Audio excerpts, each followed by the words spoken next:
friends, എല്ലാവർക്കും സ്വാഗതം. ഇനി നമുക്ക് ഹെൽത്തി സൂപ്പ് തയ്യാറാക്കിയാലോ. അപ്പോൾ നിങ്ങൾക്ക് ഇതുപോലത്തെ ഹെൽത്തി റെസിപ്പീസ് ഇഷ്ടമാണോ, നിങ്ങൾ ഹെൽത്ത് കോൺഷ്യസ് ആണോ, എന്നാൽ കുക്ക് ഹോൾസം സബ്സ്ക്രൈബ് ചെയ്യാൻ മറക്കരുത്. So keep watching. Hope you like it.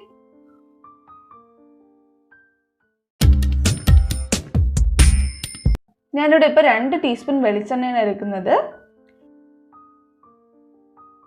ഇനി നമുക്ക് ഇതിലോട്ട് 2 അല്ലി വെളുത്തുള്ളി ചെറുതായിട്ട് അരിഞ്ഞത് ആഡ് ചെയ്ത് കൊടുക്കാം. അതോടൊപ്പം ഒരു ചെറിയ പീസ് ഇഞ്ചി ചെറുതായിട്ട് അരിഞ്ഞതും കൂടെ ആഡ് ചെയ്തിട്ട് ഒന്ന് ജസ്റ്റ് ഇതൊന്ന് വഴറ്റിയെടുക്കാം.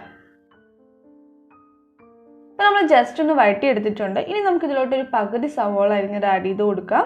അതോടൊപ്പം മല്ലി ഇലയുടെ തണ്ട് മാത്രം ചെറുതായിട്ട് അരിഞ്ഞ, ഇല ഇടുന്നില്ല, അതിൻ്റെ തണ്ട് മാത്രം ചെറുതായിട്ട് അരിഞ്ഞത് ഒരു 2 ടേബിൾ സ്പൂൺ ആഡ് ചെയ്ത് കൊടുക്കുക. എന്നിട്ട് ജസ്റ്റ് ഇതും കൂടെ ഒന്ന് വഴറ്റിയെടുക്കുക.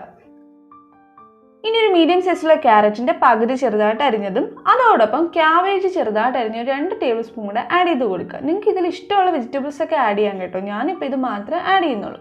ഇനി നമുക്ക് ഇതും കൂടെ ഒന്ന് ജസ്റ്റ് വഴറ്റിയെടുക്കാം. ഇപ്പോൾ നമ്മൾ വഴറ്റിയെടുത്തിട്ടുണ്ട്. ഇനി ഇതിലോട്ട് ആവശ്യത്തിന് ഉപ്പ് ചേർക്കുക. അതോടൊപ്പം ഒരു 1/2 ടീസ്പൂൺ കുരുമുളക് പൊടിയും കൂടെ ആഡ് ചെയ്ത് കൊടുക്കുക. എന്നിട്ട് ഇതിൽ ആവശ്യത്തിന് വെള്ളം ഒഴിക്കുക. ഞാനിപ്പോൾ ഇവിടെ ഏകദേശം ഒരു 3 കപ്പ് വെള്ളം ഒഴിക്കുന്നുണ്ട്. എന്നിട്ട് നമുക്കിതൊന്ന് 5 മിനിറ്റ് ഒന്ന് തിളപ്പിച്ചെടുക്കാം. അപ്പോൾ ആ തിളക്കുന്ന ടൈമിൽ നമുക്ക് നമ്മുടെ സൂപ്പിന് തിക്നെസ് കൊടുക്കണമല്ലോ. അപ്പോൾ അതിന് വേണ്ടിയിട്ട് ഞാനിവിടെ 1 ടേബിൾ സ്പൂൺ കോൺഫ്ലോർ എടുത്തിട്ട് അതിലോട്ട് 1/4 കപ്പ് വെള്ളം ഒഴിക്കുകയാണ്. എന്നിട്ട് നമുക്കിതൊന്ന് മിക്സ് ചെയ്ത് നന്നായിട്ടൊന്ന് മിക്സ് ചെയ്ത് റെഡിയാക്കി വയ്ക്കാം. ഇപ്പോൾ തിളച്ച് വന്നിട്ടുണ്ട്. ഇതിലോട്ട് നമ്മൾ നേരത്തെ തയ്യാറാക്കി വെച്ച കോൺഫ്ലോറിൻ്റെ മിക്സ് ആഡ് ചെയ്ത് കൊടുക്കുക. എന്നിട്ട് ജസ്റ്റ് ഒന്നും കൂടി ഒന്ന് തിളപ്പിച്ച് ഒരു 2 മിനിറ്റ് ഒന്ന് തിളപ്പിച്ചെടുക്കുക.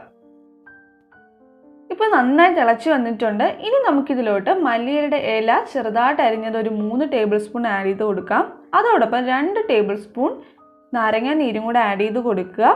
നിങ്ങൾക്ക് അത്ര പുളിപ്പ് ഇഷ്ടമില്ലെങ്കിൽ നാരങ്ങ നീരിൻ്റെ അളവ് കുറയ്ക്കാം. എന്നിട്ട് നന്നായിട്ടൊന്ന് മിക്സ് ചെയ്ത് കൊടുക്കുക.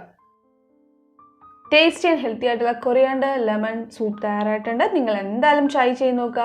ട്രൈ ശേഷം നിങ്ങളുടെ ഫീഡ്ബാക്സ് എന്നെ കമൻസിലൂടെയും മെയിലിലൂടെ അറിയിക്കുക.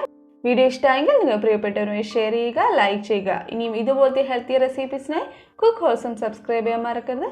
വീണ്ടും മറ്റൊരു വീഡിയോയുമായി കാണാം. Take care, by.